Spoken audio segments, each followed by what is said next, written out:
नमस्कार दोस्तों, तो आप सभी का स्वागत है आज की नई क्लास में, जहां हम आज करने वाले हैं पॉलिटी की एक नई क्लास। अब पॉलिटी के अंतर्गत आज हम करेंगे उच्च न्यायालय हाई कोर्ट से संबंधित प्रश्नों को सॉल्व। तो हाई कोर्ट से संबंधित जितने भी ऑनलाइनर क्वेश्चन बन सकते हैं उन सभी को इस पीडीएफ में शामिल किया गया है, और ये सभी क्वेश्चन आपकी परीक्षा की दृष्टि से काफ़ी ज़्यादा इम्पोर्टेंट होने वाले हैं। इससे पहले हमने पॉलिटी की 7 क्लासेस कर रखी है, जिन्हें आप अगर नहीं देखे हैं तो ज़रूर देख लें, क्योंकि ये ऐसे ही क्वेश्चन जो है परीक्षा में पूछे जाने वाले हैं। तो ये रिवीजन की दृष्टि से काफ़ी इम्पोर्टेंट क्लासेस हैं, जहां बहुत कम समय में ज़्यादा से ज़्यादा प्रश्नों को रिवीजन किया जा सकता है। फर्स्ट क्वेश्चन है कि अंडमान एवं निकोबार द्वीप समूह अंडमान एवं निकोबार द्वीप समूह जो हैं वो किस उच्च न्यायालय के क्षेत्राधिकार के अंतर्गत आते हैं। तो जो अंडमान निकोबार द्वीप समूह है उसका अपना खुद का कोई एक हाई कोर्ट नहीं है। वो जो है वो कलकत्ता हाई कोर्ट के क्षेत्राधिकार के अंतर्गत शामिल है। नेक्स्ट आता है उच्च न्यायालय के न्यायाधीशों के वेतन और भत्ते किस निधि से दिए जाते हैं। तो जो हाई कोर्ट के न्यायाधीश होते हैं उनकी सैलरी और अलाउंसेंस जो होते हैं वो राज्य की संचित निधि से दिए जाते हैं। जबकि एक इम्पोर्टेंट पॉइंट ध्यान रखना होगा कि जो इनको पेंशन मिलती है हाई कोर्ट के न्यायाधीशों को, वो केंद्र की संचित निधि से मिलती है, ना कि राज्य की संचित निधि से। तो वेतन मिलेगा राज्य की संचित निधि से, और जो पेंशन मिलती है वो मिलती है केंद्र की संचित निधि से।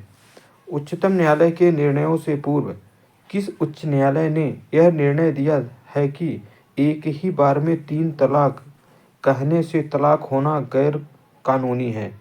तो उच्चतम न्यायालय निर्णय से पूर्व जो है इलाहाबाद हाई कोर्ट ने यह निर्णय दिया है कि एक ही बार में 3 बार 3 तलाक कह देने से तलाक होना गैर कानूनी है। नेक्स्ट यहाँ दिया हुआ है कि न्यायाधीशों को हटाने की प्रक्रिया में 3 सदस्यीय समिति।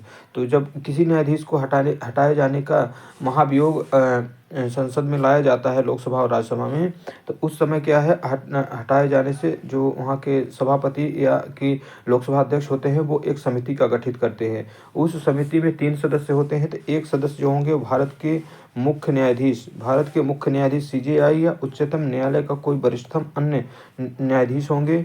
दूसरे जो हैं वो हाई कोर्ट के मुख्य न्यायाधीश होंगे, और तीसरे जो होते हैं वे एक प्रख्यात विधिवेता होते हैं। तो कुल मिलाकर 3 न्यायाधीशों को हटाए जाने की जो प्रक्रिया होगी, 3 सदस्यों की एक समिति बनाई जाएगी, जिनमें एक तो भारत के मुख्य न्यायाधीश होंगे या उच्चतम न्यायालय के कोई वरिष्ठ न्यायाधीश होंगे, दूसरे हाई कोर्ट या उच्च न्यायालय का मुख्य न्यायाधीश होंगे, और तीसरे जो होते हैं वो एक प्रख्यात विधिवेता होते हैं। तो इस तरह से 3 सदस्यों की एक समिति बनती है। एक उच्च न्यायालय का न्यायाधीश अपना त्यागपत्र किसे संबोधित करता है। तो कोई भी उच्च न्यायालय है उसका न्यायाधीश जो होगा वो अपना त्यागपत्र राष्ट्रपति को सौंपेंगे, क्योंकि जो नियुक्ति भी करते हैं तो सभी हाई कोर्ट के जो न्यायाधीशों की नियुक्ति भी राष्ट्रपति करेंगे। तो जो नियुक्ति करते हैं वही त्यागपत्र भी लेते हैं। तो नियुक्ति और त्यागपत्र दोनों काम कौन करेंगे? राष्ट्रपति। उच्च न्यायालय के न्यायाधीशों के सेवानिवृत्ति की आयु क्या रखी गई है। तो जो हाई कोर्ट के न्यायाधीश होते हैं उनकी जो सेवानिवृत्ति की उम्र रखी गई है वो रखी गई है 62, और जबकि सुप्रीम कोर्ट के जो न्यायाधीश हैं उनकी जो सेवानिवृत्ति की आयु है वो है 65। नेक्स्ट और आते हैं कि जब सर्वोच्च न्यायालय के किसी व्यक्ति अथवा संस्था को उसके दायित्वों के निर्वहन हेतु रिट जारी करता है तो उस लेख को क्या कहते हैं। तो अगर सर्वोच्च न्यायालय किसी व्यक्ति अथवा संस्था को दायित्व के निर्वहन के लिए रिट जारी की जाएगी, तब वो रिट जारी होती है मैंडमस अर्थात परमादेश में, जिसमें आदेश दिया जाता है किसी कार्य को करने के लिए। नेक्स्ट है कि भारत में उच्च न्यायालय की कुल संख्या कितनी होती है। तो भारत में जो वर्तमान में हाई कोर्ट की कुल संख्या है वो है 25। वर्तमान में 25 जो है भारत में उच्च न्यायालय हैं। संपत्ति का अधिकार वर्तमान में वैधानिक अधिकार है। संपत्ति का अधिकार जो पहले अनुच्छेद 31 में हुआ करता था, वर्तमान में इसे 300A के अंतर्गत रख दिया गया है, जो कि क्या है, एक वैधानिक लीगल राइट्स है, जिसकी रक्षा के लिए उच्च न्यायालय रिट जारी कर सकता है। नेक्स्ट आते हैं कि राज्य के उच्च न्यायालय का मुख्य क्षेत्राधिकार के अंतर्गत कौन सा अधिकार नहीं है। तो राज्य के उच्च न्यायालय के मुख्य क्षेत्राधिकार के अंतर्गत कौन सा परामर्श संबंधी जो क्षेत्राधिकार है वो उच्च न्यायालय के मुख्य क्षेत्राधिकार में नहीं आता है। ये परामर्श संबंधी जो क्षेत्राधिकार है ये सिर्फ सुप्रीम कोर्ट में आता है।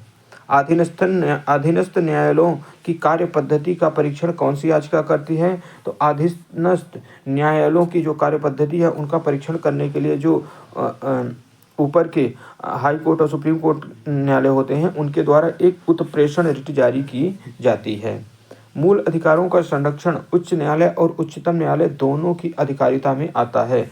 तो मूल अधिकारों का संरक्षण क्या है? उच्च न्यायालय और उच्चतम न्यायालय दोनों की अधिकारिता में आता है। दोनों के द्वारा जो है सुप्रीम कोर्ट के द्वारा अनुच्छेद 32 और हाई कोर्ट के द्वारा 226 अनुच्छेद के अंतर्गत रिट जारी की जा सकती है मौलिक अधिकारों के संरक्षण हेतु। भारत के संविधान के अनुसार जिला न्यायाधीश डिस्ट्रिक्ट जज के अंतर्गत कौन सम्मिलित होता है? तो भारत के संविधान के अंतर्गत जिला न्यायाधीश डिस्ट्रिक्ट जज के अंतर्गत जो है वो अधिकरण न्यायाधीश ट्रिब्यूनल जज शामिल होते हैं। अब कुछ इंपॉर्टेंट इससे संबंधित आर्टिकलों को हम देख लेते हैं जो कि इंपॉर्टेंट बहुत हैं क्योंकि इनसे संबंधित प्रश्न पूछे जाने की सबसे ज़्यादा प्रबल संभावना है। फर्स्ट अनुच्छेद है हाई कोर्ट से संबंधित अनुच्छेद 214 214 जो कहता है वो राज्यों के लिए उच्च न्यायालय की व्यवस्था का प्रावधान किया गया कि प्रत्येक राज्य के लिए एक क्या है हाई कोर्ट या उच्च न्यायालय की व्यवस्था होगी। अनुच्छेद 215 जो है अनुच्छेद 215 ये कहता है कि जो उच्च न्यायालय हैं वो अभिलेख न्यायालय के रूप में कार्य करेंगे। तो हाई कोर्ट एक अभिलेख न्यायालय के रूप में कार्य करेंगे, ये अनुच्छेद है 215। जबकि अनुच्छेद 129 जो 129 था वो उच्चतम न्यायालय को अभिलेख न्यायालय के रूप में घोषित कर रहा था। नेक्स्ट है अनुच्छेद 216। अनुच्छेद 216 में उच्च न्यायालय में गठन कैसे किया जाएगा इससे संबंधित प्रावधानों का जो है 216 अनुच्छेद के अंतर्गत दिया गया है। नेक्स्ट आता है अनुच्छेद 217। अनुच्छेद 217 में उच्च न्यायालय के न्यायाधीश पद के लिए नियुक्ति एवं अहर्ता। तो न्यायाधीशों की नियुक्ति और अहर्ता से संबंधित जो प्रावधान है वो किसमें है? 217 अनुच्छेद के अंतर्गत किए गए हैं। अनुच्छेद 218 उच्च न्यायालय में उच्चतम न्यायालय से संबंधित कुछ प्रावधानों का लागू होना। उच्च न्यायालय में उच्चतम न्यायालय से संबंधित जो कुछ प्रावधान होंगे उनको लागू होने के लिए अनुच्छेद 218। अनुच्छेद 219। अनुच्छेद 219 में उच्च न्यायालय के न्यायाधीशों का शपथ ग्रहण किसमें है? 219 में। उच्च न्यायाधीशों का शपथ ग्रहण जो है वो अनुच्छेद 219 के अंतर्गत आता है। नेक्स्ट आ जाते हैं अनुच्छेद 220। अनुच्छेद 220 जो है स्थायी न्यायाधीश बहाल होने के बाद प्रैक्टिस पर प्रतिबंध। अगर कोई व्यक्ति न्यायाधीश के रूप में नियुक्त हो जाते हैं इसके बाद क्या है वो प्रैक्टिस नहीं कर सकते, उस पर प्रतिबंधित हो जाती है। तो ये बता रहा है अनुच्छेद 220। अनुच्छेद 221। अनुच्छेद 221 जो है वो न्यायाधीशों का वेतन और भत्ते इत्यादि से संबंधित है। तो न्यायाधीशों के जो वेतन भत्ते हैं उनसे संबंधित कौन है? अनुच्छेद 221।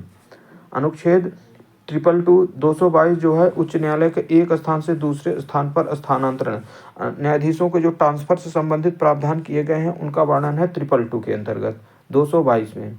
अनुच्छेद 223। अनुच्छेद 223 जो है वो कार्यवाहक मुख्य न्यायाधीश की नियुक्ति से संबंधित प्रावधान करता है। कार्यवाहक मुख्य न्यायाधीश की नियुक्ति जो है अनुच्छेद 223 के अंतर्गत की जाएगी।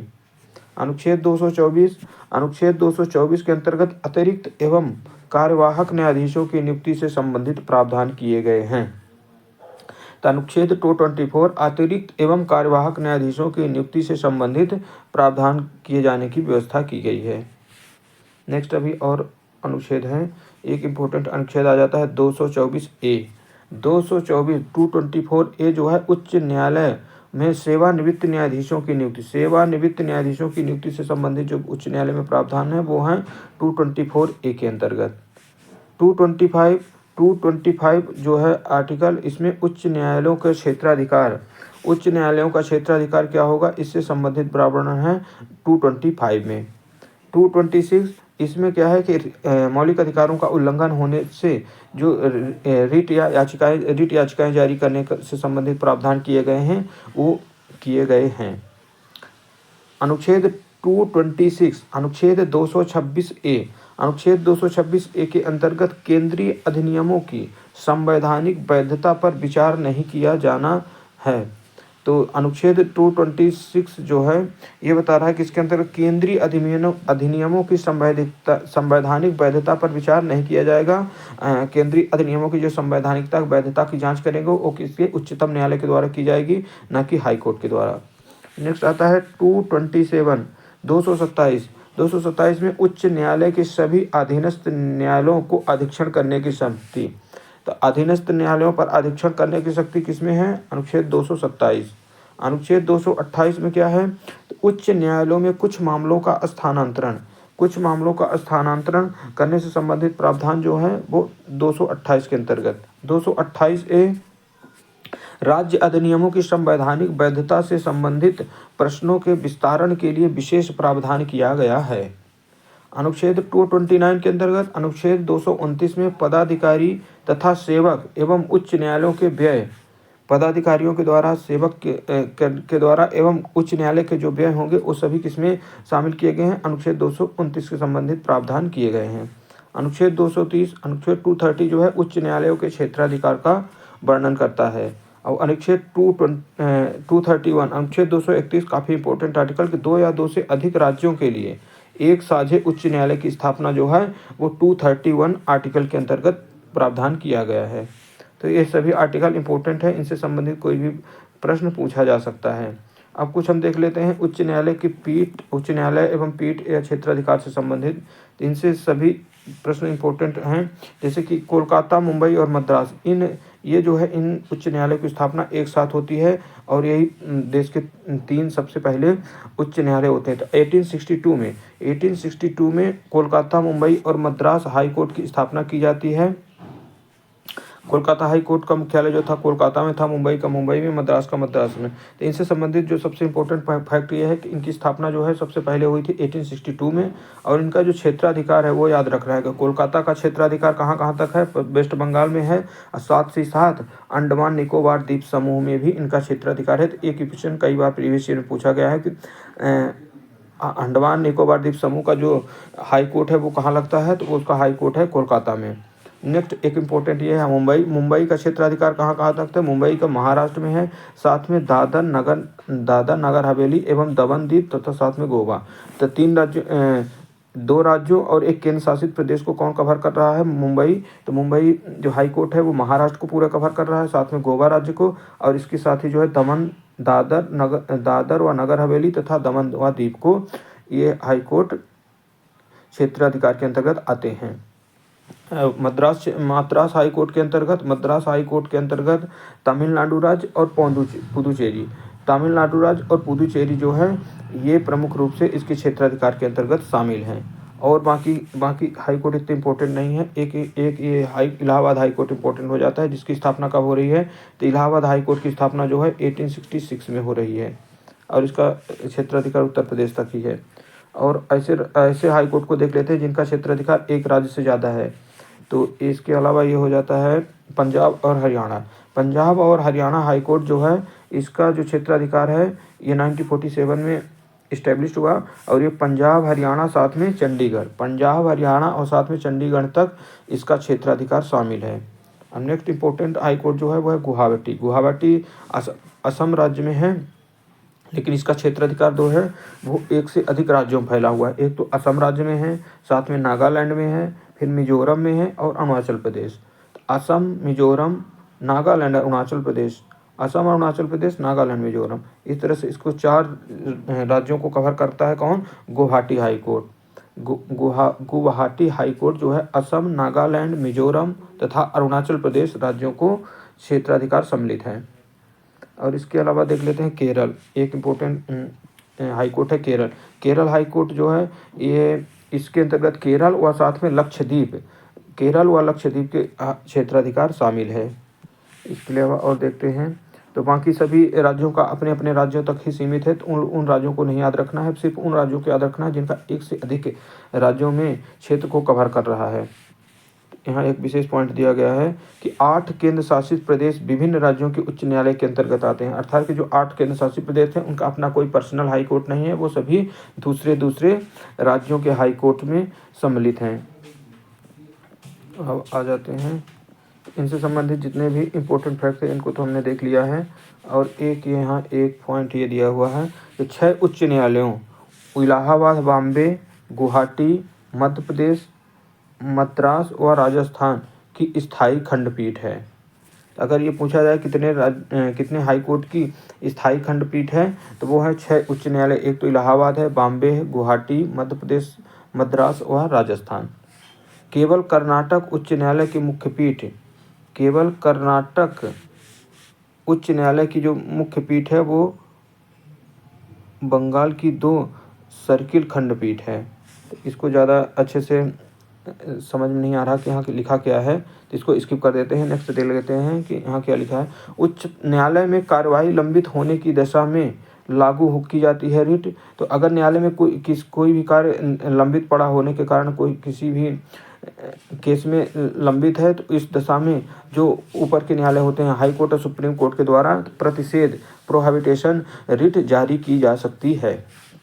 उच्च न्यायालय के अधीक्षण की शक्ति में सैन्य न्यायालय शामिल नहीं है। तो जो सैन्य न्यायालय होता है ये उच्चतम न्यायालय की अधीक्षण शक्ति के अंतर्गत आता है। हाई कोर्ट या अधीनस्थ न्यायालयों में इसमें शामिल नहीं होते हैं।